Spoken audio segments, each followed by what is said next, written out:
Nesta primeira manhã da Portugal Digital Summit, que está a decorrer no antigo Museu dos Coches, em Lisboa, nos encontramos. Muito tem falado de tecnologia e da forma como pessoas e empresas têm de se adaptar a esta nova era digital, que há muitos anos começou a instalar e que nos últimos tempos nos levou aqui a ter mais desafios e nos levou também a assumir a tecnologia como parte integrante das nossas vidas, digamos assim. Para as novas gerações, a tecnologia é de facto um prolongamento da sua forma de compreender e de pensar o mundo, é uma forma também quase que natural de encararem o dia-a-dia e no próximo painel vamos tentar perceber quais é que são as melhores estratégias e ferramentas para fazer dos canais digitais a primeira opção dos consumidores. Como se criam afinal bons relacionamentos digitais e como se consegue garantir fidelidade e satisfação na hora de comprar produtos e serviços? É o que vamos saber no painel que segue, com moderação de Ana Pimentel, jornalista e diretora de tecnologia do Observador.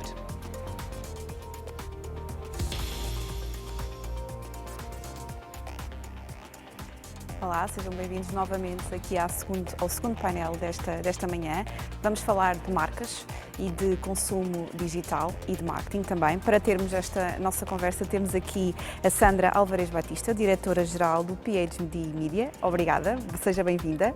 Temos também aqui a Carolina Veiga, diretora de marketing da Procter & Gamble. Muito bem-vinda. Obrigada por terem aceito este convite.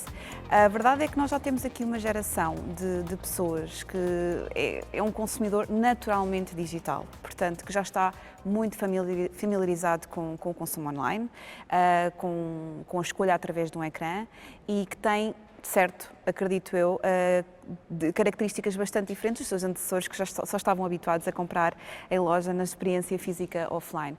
Que hábitos é que têm estes consumidores e o que é que os caracteriza? Sandra. Obrigada. Eu diria que se calhar quando pensamos em consumidores digital first, eu dividiria aqui em dois, ou fazia aqui uma distinção entre digital first e nativos digitais, porque às vezes há uma certa confusão entre uns e outros.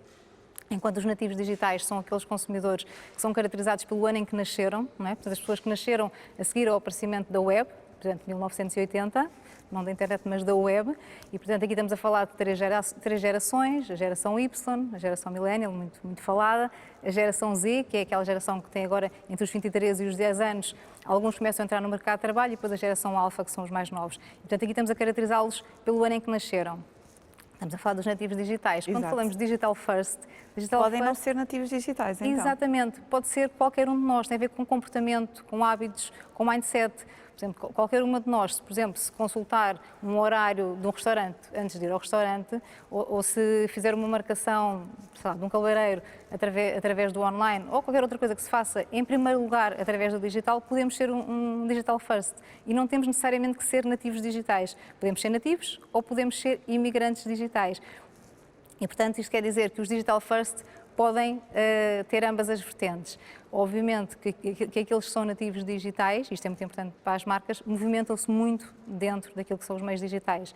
Se os hábitos e a forma de abordar as marcas é diferente entre aqueles que são digital first e os que não são, sim, é. E se calhar, até pensando, por exemplo, numa perspectiva de mídia, estou um bocadinho enviesada dessa área, eu diria que quando nós estamos a pensar em digital first, pensamos que vamos encontrar essas pessoas, que os pontos de contacto são essencialmente pontos de contacto digitais. E as marcas têm que pensar que muitas vezes a primeira impressão que vão causar vai ser no digital.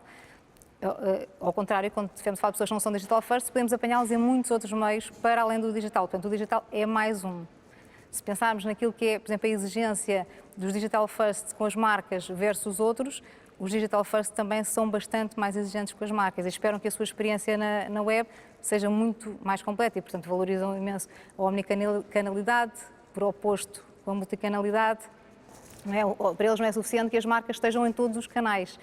As marcas têm que estar em todos os canais e têm que lhes proporcionar uma experiência uniformizada em todos os canais. E, portanto, existem estas diferenças. Eu diria quase que os digital first podem servir quase de benchmark para as marcas e pensarem, se nós estamos a satisfazer estes digital first do ponto de vista digital, obviamente, então estamos a satisfazer todos os outros, porque as expectativas destes são tão altas que estaremos certamente a superar as expectativas dos outros. E, portanto, existem efetivamente diferenças na forma de abordar.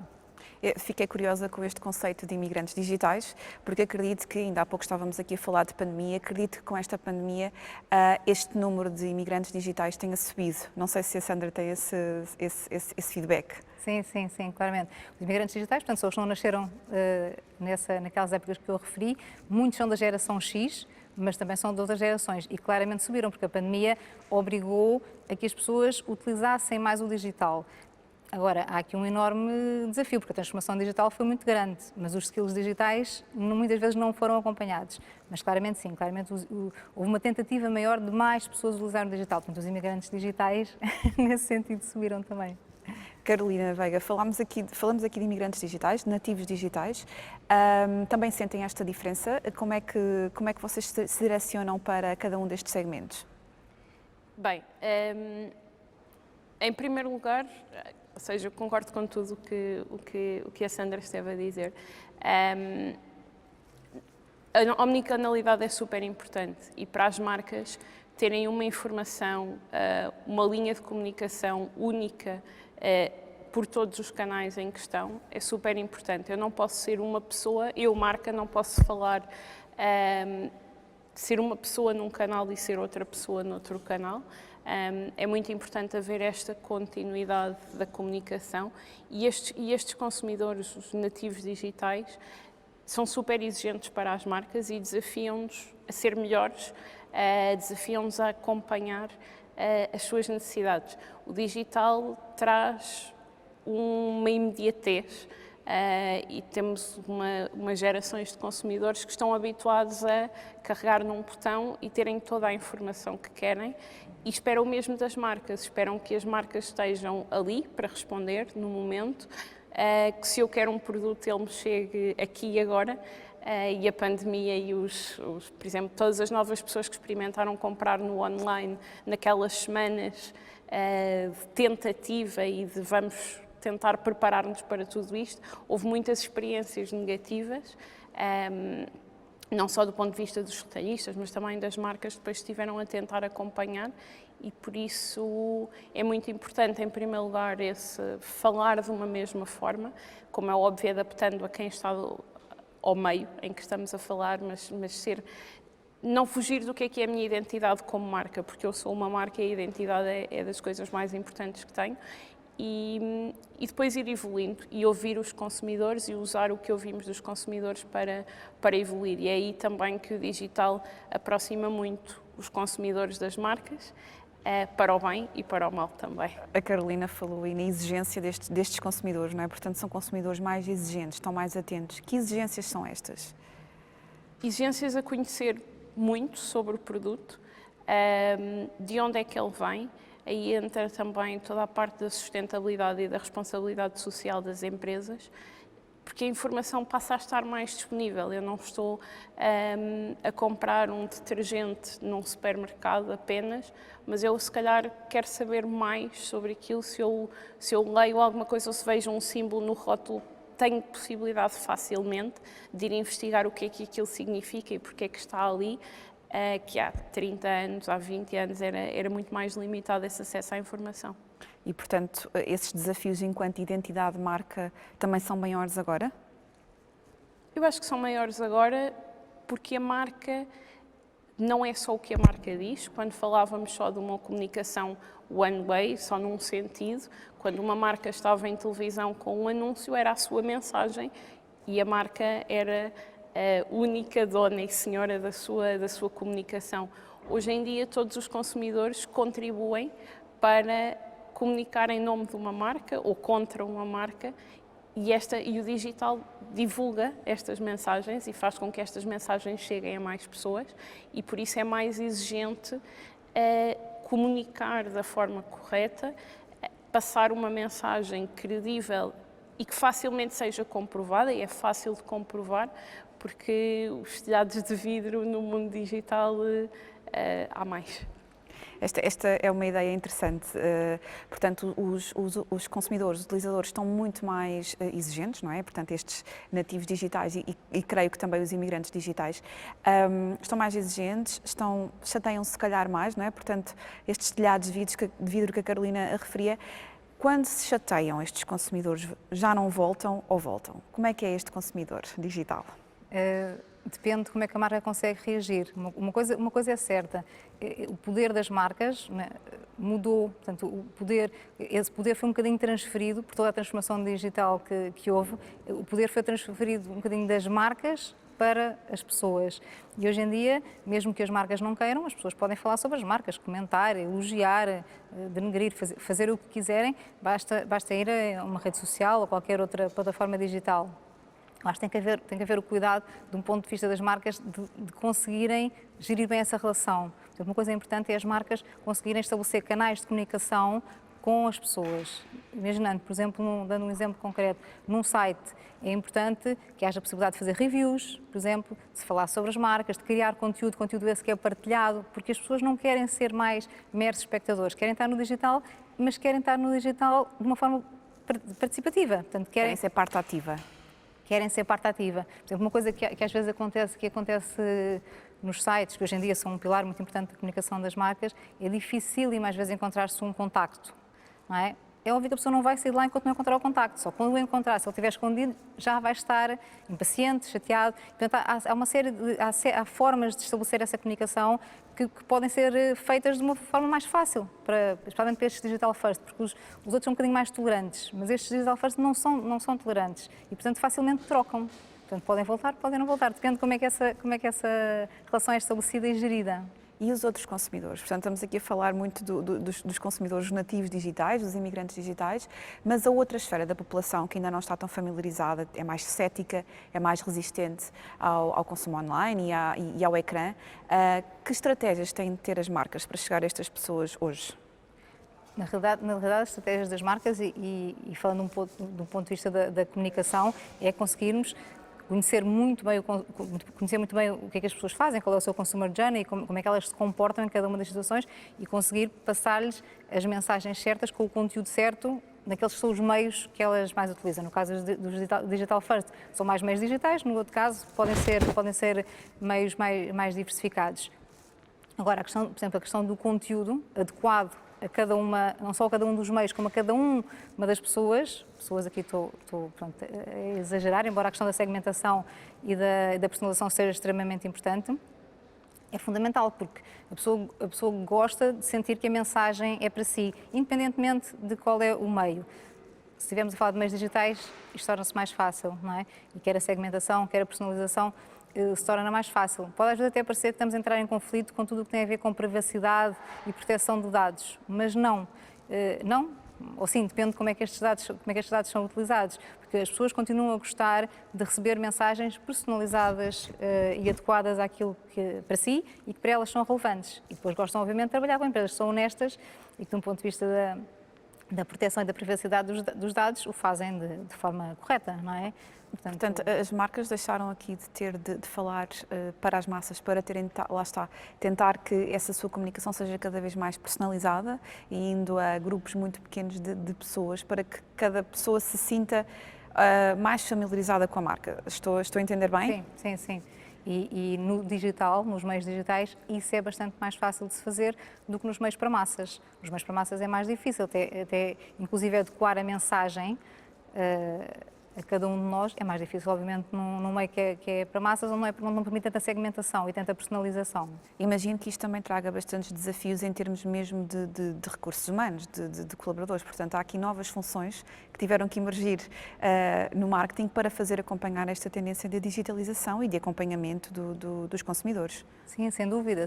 Nós hoje em dia, nas agências, temos por exemplo, data analysts é só um exemplo, entre uma série de outras funções que há um tempo atrás não tínhamos. Porque o marketing e a mídia o exige. porque nós temos cada vez mais que conhecer o consumidor e temos que conseguir aproveitar toda a data, todos os dados que são gerados nestas plataformas digitais. Para o fazermos, obviamente temos que os conseguir recolher numa primeira fase e depois fazer alguma coisa com eles, não é? Tirar daí insights para depois possamos voltar a aplicar isto, depois com aquilo que aprendemos que é bom. É sempre muito test and learn. Estamos sempre a testar, a aprender e a voltar a aplicar.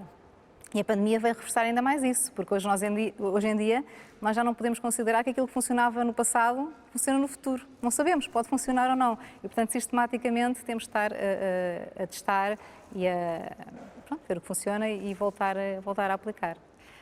Carolina, há aqui coisas que não se vendem ainda bem no digital? Ou que é difícil vender? Eu acho que tudo se pode vender no digital, mas também temos que ter noção sempre da equação de valor.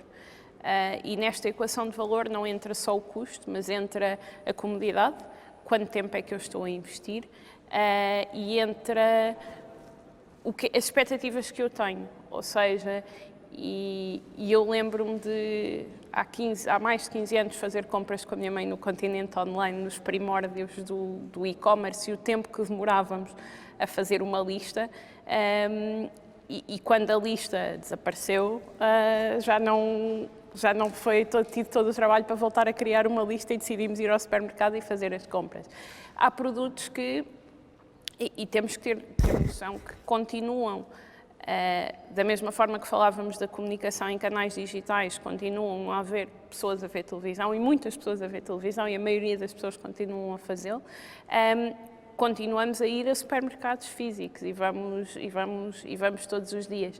E por isso acho que é muito importante para as marcas e para as empresas não haver uma obsessão pelo digital, entender, aprender, estar sempre que faz sentido, investindo o que faz sentido. Ou seja, se eu estou a caminhar na rua e preciso de uma garrafa de água, eu preciso ter uma loja que me venda uma garrafa de água. Se eu estou com um bebê e que me convidaram para ir jantar e eu digo, mas eu já não tenho aqui fraldas, se calhar dá-me jeito de poder comprar umas fraldas perto do sítio onde eu estou, apesar de normalmente comprar online, pela comodidade de não ter que carregar com embalagens grandes. Por isso acho que quase tudo pode ser vendido no digital, mas às vezes não é o mais cómodo e não nos podemos esquecer de estar bem como marcas em todos os sítios onde o consumidor nos pode comprar, conhecermos o consumidor, onde é que ele vai fazer as suas compras e estarmos como marca muito bem em cada um desses sítios para podermos ser escolhidos. O que é que deixa um consumidor mais furioso atualmente? Um consumidor digital? Primeiro esses. Eu acho que a frustração de eu quero comprar, este é o meu produto, este é o meu shampoo e porque é que ele não me está a aparecer aqui se eu sei que este supermercado o vende, porque é que no digital, porque é que na página online não me aparece? Ou a frustração e nas últimas semanas aconteceu-me algumas vezes, eu estava em casa e recebia um e-mail, a sua encomenda não pode ser entregue por ausência. Então, mas eu estive em casa o dia todo. Acho que sempre que temos estas entropias, entre o que é a minha expectativa e o que é a realidade, se eu esperava que me fosse entregue hoje e não foi, começamos um bocadinho a perder pontos de confiança. Como é óbvio, depois precisamos de os ganhar, por isso podem nos ir conquistando com outras formas e sempre que esta equação for positiva, vamos continuando e vamos dando mais oportunidades e damos também oportunidades aos parceiros que estão a vender estes produtos para continuar a empreender e a melhorar. E tendo em conta a vossa experiência, Sandra, o que é que deixa o consumidor mais furioso? Concorda com a Carolina Veiga? Mais furioso? Eu diria que hoje em dia, especialmente se estivermos a falar de digital first,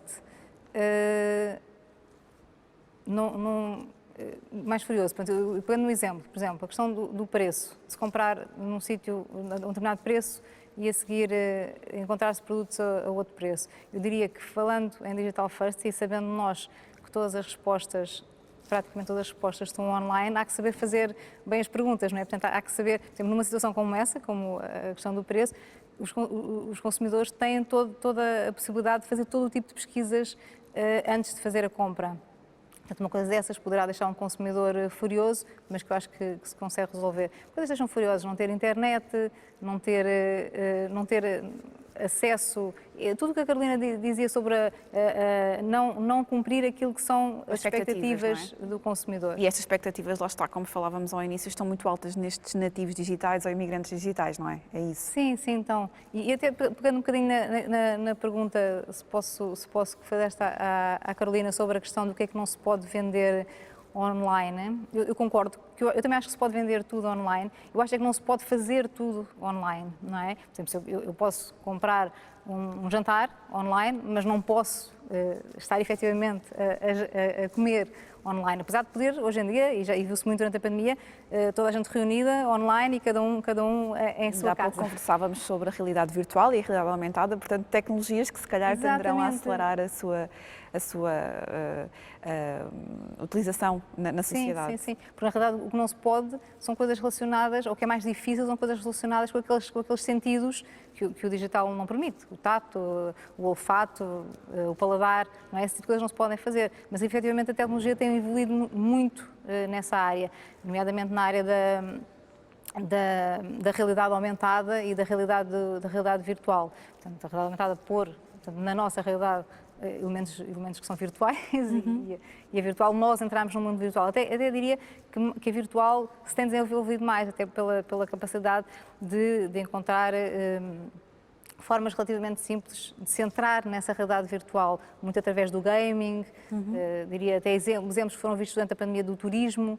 Nós, por exemplo, hoje em dia facilmente fazemos uma visita virtual a um museu, que há um tempo atrás não acontecia. Portanto, eu acho que existem algumas limitações mais de fazer coisas do que de vender, porque vender eu acho que se consegue vender tudo, mas que a tecnologia tem vindo a evoluir muito nesse sentido. E, mais uma vez, para mim o desafio são os skills, é formar as pessoas e é dar skills digitais. Falamos de consumo digital, de marketing digital, de marcas que se posicionam digitalmente e tudo isto se move tendências, não é? Portanto, as marcas ditam as tendências ou então são os consumidores que ditam as tendências. Gostava de saber a vossa opinião sobre isso, mas a verdade, Carolina, qual é que acha que vai ser a próxima grande tendência do marketing?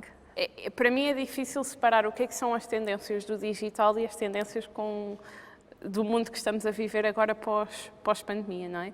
Eu gostava de reforçar duas, uma que acho que é muito grande e uma se calhar mais nicho, mas que acho que tem algum potencial. A primeira tem a ver com tudo o que é o me time, o tempo para mim. E nós durante os meses de pandemia continuamos a ver um crescimento muito grande de produtos para estes momentos meus, sendo, por exemplo, máscaras faciais ou de cabelo só de uma utilização, cremes, tudo o que tem a ver com cuidar um bocadinho de mim e que este tempo que eu esteja a passar em casa seja mais agradável e simpático. E quando falamos dos digital first, então temos que pôr uma coisa importante nestes produtos, é que estes produtos têm que ser não só bons em termos de qualidade para o que eu estou a viver, mas permitir que sejam partilhados, os instagramáveis, que criem este conteúdo interessante para eu partilhar com os meus amigos. Isso acho que vai ser uma grande tendência dos próximos meses, e se eu não posso fazer uma viagem ou se eu vou menos jantar fora, se calhar posso, apesar de ter um orçamento provavelmente mais reduzido, invisto em mim nesses pequenos confortos. E depois há uma tendência interessante e que a Sandra tocou no ponto de visitar os museus virtualmente, mas tem a ver com a área das viagens e do turismo e do viajar sem sair de casa.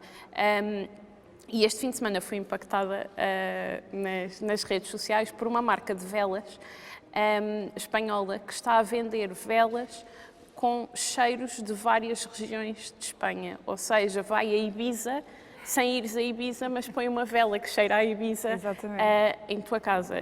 E sinceramente achei uma ideia super interessante, acho que há uma oportunidade grande aqui de como nos transportar para outros sítios, e a tecnologia pode fazer muita coisa, mas faltam esses sentidos.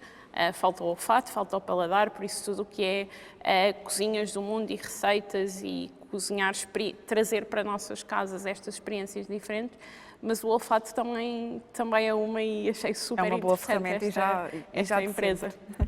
Sandra, e na sua opinião? Na minha opinião, relativamente a tendências, nós vimos que agora com a transformação digital, vários estudos nos dizem que evoluímos cerca de 6 anos. Eu há bocado até ouvi que seriam 10, eu ouvi nas primeiras intervenções. Eu ainda estava pelos 5, 6 anos. Portanto, tudo evoluiu imenso e nós vimos imensas tendências, desde o e-learning, o e-commerce, aos pagamentos sem contacto, ao trabalho remoto. Portanto, há uma série de tendências que se foram desenvolvendo nos últimos meses. Não é que já vinham alguns a acontecer, mas que agora se consolidaram um pouco mais durante os últimos meses. Mas eu diria, tentando encontrar assim, uma tendência um bocadinho até mais transversal, eu acho que uma grande tendência que existiu foi o direct to consumer. Ou seja, enquanto muitas vezes e muitas marcas continuam obviamente a utilizar distributores para chegar ao consumidor final, eu acho que o D2C, portanto o direct to consumer, é uma grande tendência, não só que aconteceu, como vai continuar a manter-se. E nós vemos inúmeros exemplos de marcas que usam este contacto direto com o consumidor como mais um canal, de marcas que deixaram de simplesmente estar nos outros canais, por impossibilidade, passaram a contactar diretamente com o consumidor, ou até de novas marcas que surgiram e que só entraram dessa forma, a contactar diretamente com o consumidor. Há inúmeros exemplos de situações destas, e eu acho que esta é uma grande tendência. Não quer dizer que se abandonem as outras formas, mas é uma nova tendência que só foi permitida realmente pelo desenvolvimento e por todo o desenvolvimento da tecnologia e por toda esta transformação digital que se deu. Estamos quase a chegar ao fim da nossa conversa, mas gostava que dessem 1 ou 2 conselhos rápidos para marcas que neste momento estejam a sofrer com esta comunicação digital, com esta adaptação a este mundo pandémico e que obrigou os consumidores a estarem muito mais nos ecrãs do que offline. Que conselhos têm para estas empresas?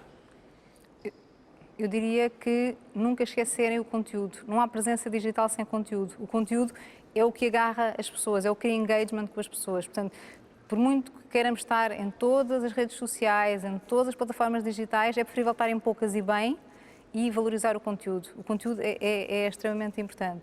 E depois a questão da flexibilidade, da adaptação. Portanto, o digital, tudo o que está online muda com muita rapidez, e portanto as empresas têm que estar preparadas para, de um dia para o outro, estarem a mudar, não só de um ponto de vista da tecnologia, como também das pessoas, portanto continuar a formar as pessoas nesse sentido. Carolina Veiga. Do meu lado, pôr-se nos pés dos consumidores e sair da bolha de ok, eu sou a minha marca e estou aqui preocupado com os meus canais, e pensar qual é que é o consumer journey, ou seja, quais é que são os passos que o consumidor segue até começar a interagir com a marca, mesmo que seja pedir a alguém de fora, a um familiar, a um amigo, alguém que tenha um perfil parecido com o consumidor que estão à procura, que experimente interagir com a marca e ver quais é que são as barreiras e as entropias que essa pessoa tem, para depois começar a tentar encontrar soluções para elas. Carolina Veiga, Susana Alvarez, muito obrigada por terem estado aqui no Portugal Digital Summit, e eu volto de seguida para a terceira talk desta manhã. Até já!